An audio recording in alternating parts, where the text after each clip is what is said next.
সময়ের সাথে সাথে আমাদের প্রায়োরিটিগুলোও কিন্তু চেঞ্জ হয়ে যায়। একটা সময় ছিল যখন শুধুমাত্র নিজের পছন্দের কথাই চিন্তা করতাম।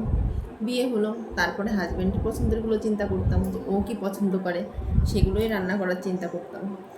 আর যখন ছেলে মেয়ে হয়ে গেল, তখন তো সবচেয়ে প্রথম ওদের কথাই চিন্তা করি, ওরা কোনটা পছন্দ করে। এত কিছুর ভিড়ে নিজের চুলই ঠিকমতো আঁচড়ানোর সময় পাই না রেগুলার, আর তো নিজের পছন্দের খাবার। বললে সবার কাছে অবাকই লাগবে, আমার বেশ কিছুদিন ধরে ইচ্ছা করছিল একটু রুটি আর আলু ভাজি করে খাবো। এই সামান্য আয়োজনটুকু আমি করে উঠতে পারছিলাম না। তো আজ 2-3 দিন হলো মা এসেছে আমার কাছে বেড়াতে। তো মার কাছে সেজন্য বাচ্চাদেরকে দিয়ে আমি একটু বসেছি রুটি আর আলু ভাজি বানাবো। তাই মাকে বললাম যে মা তুমি একটু ওদেরকে দেখো, আমি চটপট করে একটু রুটি আর আলু ভাজি করে নিয়ে আসি।